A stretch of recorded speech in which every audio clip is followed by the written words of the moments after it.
Hello, how are you? Good evening. It's 9 p.m. Central Time.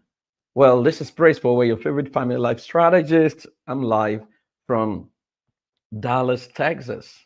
Well, how have you been? It's such an awesome privilege to welcome you to another family strategy with the family life strategist. I'm super excited. Thank you for all your good wishes. Thank you for your messages. Some of you, I'm getting your messages in my inbox, and thank you for the mails I've received as well. I'm so excited that people are going back to watch this on YouTube, and I thank my Instagram audience. The TikTok people are complaining. I'm going to find a way to bring them into this, right? But for now, we are on Instagram, we're on YouTube, and we're on LinkedIn. I mean, I always love for my professional colleagues to clients to listen to this. Now, today, it's really very interesting when I have to sit in strategy with troubled marriages or troubled families. I mean, the best of me comes alive when the matter is tough, right? But one thing I've realized is that there's no bad marriage. You only have one person upsetting the relationship, or two people upsetting, two dysfunctional people upsetting themselves. One of the things I've found, I mean, many years ago, I have this nature part who said something that I will never forget. He said, there are no incurable ailments. You only have incurable people. And so it's the same way when it comes to marriage, as I found out. There are no incurable marriages. You only have incurable people. People who are not willing to step away from what they feel. People sometimes build a tabernacle around their feelings, forgetting that yes, your feeling is valid, but your feeling is never, will never, can never be a true reflection of what you want per time. Feelings are fickle. There are times you feel like having sex and you can't have sex because you know what it has take. There are times you feel like eating, food is not available. You continue to do your work, right? And so a lot of people overrate their feelings, and because their love has been bruised, they do not move away from that space. They sit in there, and it's almost as if they want to die there. At the end of the day, you are asking the question, what exactly do you want? Because in strategy, the most important question is, what do you want? In fact, Jesus met a blind man. He knew he was a blind man, but he did not heal him. He asked him, what do you want me to do for you? And any professional know that that's the most important question we ask in session. What do you want me to do for you? Well, some of you have been listening to me. You've been wanting to sit with me. Hey, go get the family combo. I've been telling you. See, we got some orders from Canada yesterday. I mean, it's from strange provinces that I'm never even aware of that we've been getting these orders from. And some of them are just on day two. And they are literally screaming to say, how on earth are you giving us this for $150? It's almost unbelievable, right? Some of you always wanted to sit with me, and then you say, oh, praise God, I don't have $10,000. Hey, get this. Trust me, I know a couple who have decided to go on a retreat. They only took two chapters of the book in their house, and then they said, no, we're going on a retreat with their family, their entire family. They called me yesterday, right? And so today, I'm asking a question: are you married or just managing? Hmm. You know that before people get married, they're so excited to get married. But the sad part, the tragedy of marriage is that many people never prepare for marriage, they prepare for wedding. Wedding is where they hire wedding planner. Wedding is where they pretend that they're the president of the world with a convoy. But marriage is going to show you that, hey, you don't even have a car. Wedding is where they get everybody to take a uniform, and then they get into debt to feed people who have food in their houses. Marriage will guarantee that you pay back your debt. And so you want to ask people, why don't they prioritize marriages at the expense of wedding? Because wedding is to impress people and to get yourself excited, which is momentary. What happens after that day? Because your lack of preparedness will show up. And I've seen that happen over and over again. I mean, people won't get married, and I'm saying, hey, I charge. $5,000 for marital parade. It's too expensive. It's too expensive. Then I look at their wedding budget, $20,000. And I'm looking at them. What are you paying for hall? This all is never going to save your marriage. You're paying for food. This food is not going to hurt your knowledge. I mean, it's many a time. It's so sad that people prioritize the wrong things, right? So we say family combo now. It's affordable now. It's $150. We say it's too expensive. Well, I can't help, right? Because the best help I can give is to make that available. On if you unbundle the combo, it's over $1,000. You can go on the website, you can check the appropriate prices. You will see that one of the courses is about $250. But then three courses, two books. Hey, so are you married or just managing? There are so many people who are in marriage as housemates. There are people who are in marriage and the only reason they're still together is because of what people are going to say. They are not in there by choice. They're not happy. They're just there because they're keeping up with the Joneses and they can't stand the fact that church members, mosque members, peers are going to laugh at them. They are literally dying, but they are sitting in there. There are people's romance is dead.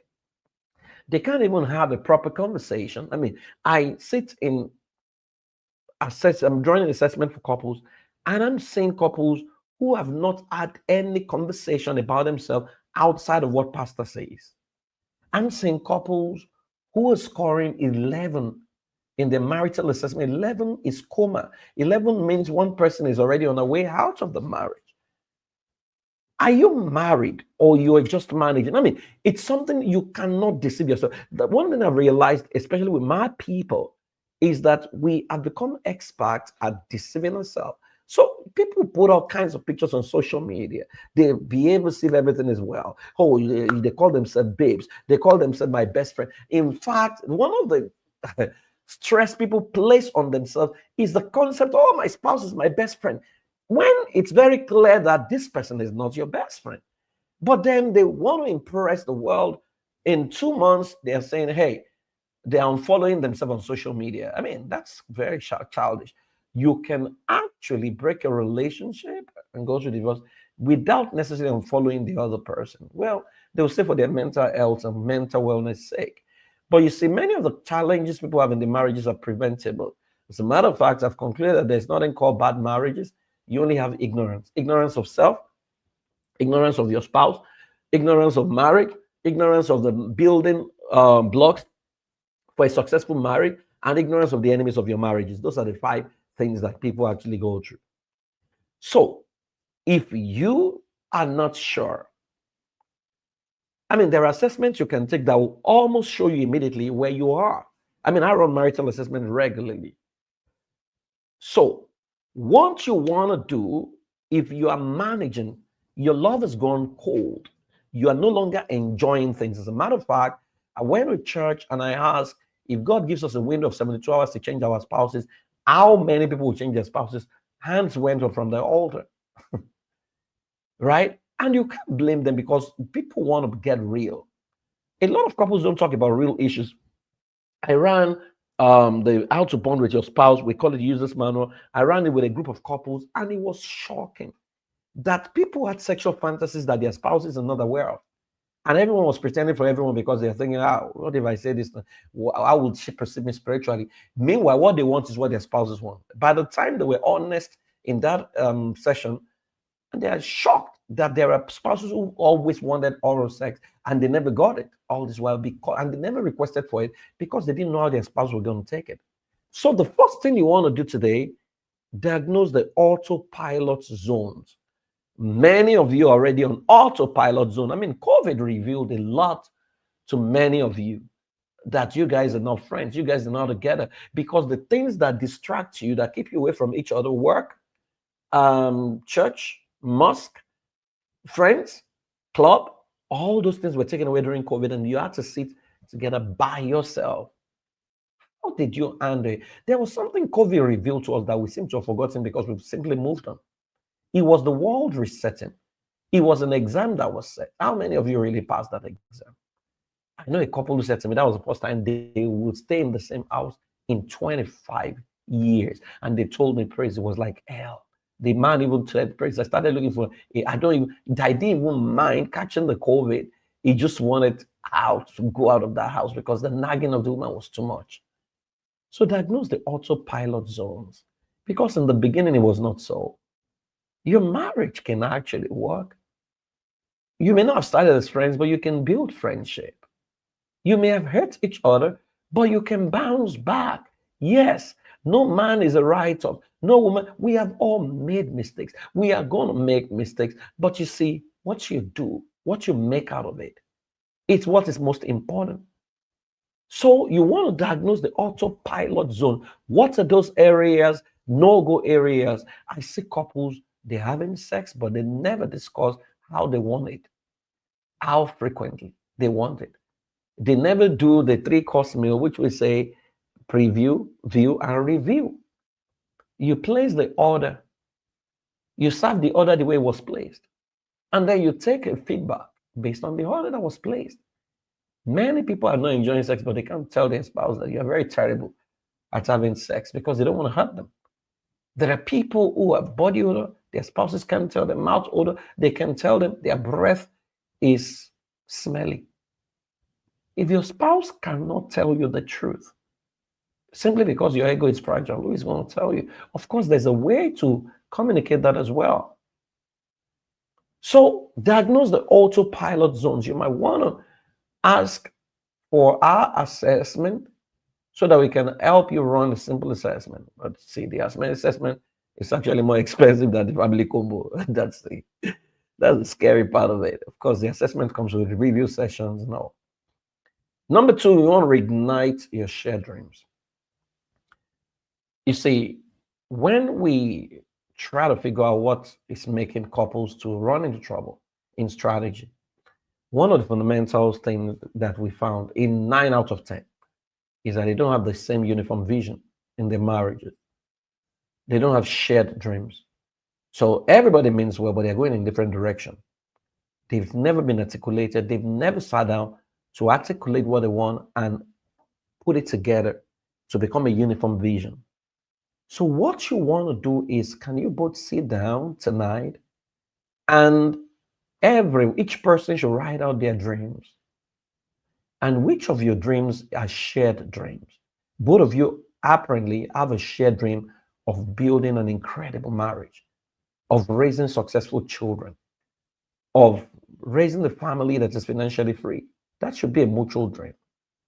If you're faith-based, you want to share a mutual dream of making heaven, a mutual dream of enjoying your life, going on vacation, right? You want to populate your notepad and look at those shared dreams and decide on how you're going to work towards it. And step 3 is to take a couple sabbatical. You know, the word sabbatical is from the word Sabbath, which is rest. When was the last time you and your spouse went on a vacation, or you just did some mundane work that is not about bills? It's, very annoying that some couples, and not really annoying, it's just very sad that the only thing they talk about is bills. They're working for bills that they don't take time aside for Sabbath. Sabbath doesn't even necessarily cost money. Sometimes you need to get off the children and just go away. Other times, your room, you can just lay down in bed and just watch movie, watch comedy, or talk to yourself. Enjoy yourself. Talk about things that matter to both of you. Take a couple, it could be Sunday. You tell your pastor, we're sorry, we're not going to be available for the next 2 weeks. You're checking into a hotel, right? And just be there by yourself. Human beings need time out, right? Sometimes you might want to go by yourself. Let your spouse go by herself, and then you come back to come and share notes. Because some people are choking each other and they need that space. It's like dancing. You dance together for a while, then you dance aside to come back and dance together again. So take a couple's sabbatical. It might do you a lot of good. Let it recalibrate to check yourself. Take your pictures along. What did you used to look like? Are you still the same person? What's your shape? What's your size? What is going on? Have you developed pot belly? Do you need to get into the gym? right? Don't say, oh, don't justify what has taken you out of shape, right? Then redefine fun in your union. What does fun look like? Apart from sex, what is fun? Do you have the board games? Do you have the video games? Do you see movies? I mean, one of the things my wife loves to do is for us to see a movie together, right? And not even on TV, either on an iPad or on my phone, right? We'll put it somewhere and then we're watching and then we're just gisting. We're just lying beside each other, right? What is fun in your union, right? I mean, you need to be able to create this fun. Sometimes it's dancing, sometimes it's partying. You just go out and just, I mean, sometimes it's just a walk. You need to go back before you got married. What were those things you used to enjoy together? You'd realize that they weren't things that were quite expensive. They were just basic things. At what point did you decide to stop those things? Right? I know this is family strategy, but you see, sometimes the way forward is the way backward. And these simple things, I mean, many years ago, I read the pebbles is what brings great men down, not even mountains. Because with mountains, they're well prepared. But then when they've defeated the mountain, pebbles. So redefine fun in your union. Are you going to dance together? Are you going to go do karaoke? Or are you even going to bring the karaoke to your house? Are you going to bring friends in once a month and then you guys are going to have mad fun? Are you going to go shoot pool? Are you guys going to get into a new hobby like lawn tennis? What is fun? And I don't mean prayers. I don't mean, oh, we go to church together. I don't mean, oh, we're doing business together. One time, myself and my wife went for wine tasting. We don't really take wine like that, but it was fun. Then another time, we went to paint, sip and paint, and it was very good, right? We define fun. I have a friend, a couple, they are friends, Queen of Happiness and her husband. They're just making fun of all of themselves. Also, you see them dancing. That's fun. It's a family value for them. Then you want to create growth ritual. See, routine and ritual is what can create the future of bliss you want. It might start with workout. There's a lady on YouTube called Leslie Sanson. I recommend her a lot. You might want to do that workout together. Or it might be salsa. I love to recommend salsa to my clients. So if your love life is dead, you are managing, you have become spirit, poco, and there's nothing wrong with that. Hey, go join a salsa club. You know, the problem of leaders is that we're addicted to leading people that we never lead ourselves. Right? So we become imprisoned to our stardom that nobody sees us. We are pouring into people, nobody's pouring into us. There was never a time we took a break to sit down and just do what normal human beings do. So instead of becoming human beings, we're becoming human doing and human thing. So go join a salsa club. The process of learning salsa, your waist will shake. You will step on each other's toes, but you will learn to build. Make it a point of duty that you're going to master salsa or cha-cha. This will change your life forever. Are you going to do exercise together? Right? Are you going to jog together? Walk out together? Take a walk to go take wine and barbecue? Or just drive? And wherever you stop, you just stop. Well, make sure the place is safe and just gist and just talk. Go back to how love used to be. Right? Go back and think of what used to be fun before you even met. Do those things again. See, it's not the devil that is after your marriage. The real demons were the habits that nurtured both of you, that both of you have stopped. And some of you are going to listen to me. You've never even been friends. Boy meets girl, God showed me the person you want to propose. You've not built relationships. It's time to build friendship. It's time to do normal things that normal human beings do. I know some of you do spiritual things. We do normal things. All right? You're a man, you don't know how to cook. Tell your wife to teach you if she knows how to cook. If you're a woman, you don't know how to cook, bring in a chef, learn to do it. Right? And say, you know what? I'm going to cook for the family today. It doesn't take away anything from you. It becomes fun. Say, okay, we're going to do it together. Or I'm going to wear your shoe today.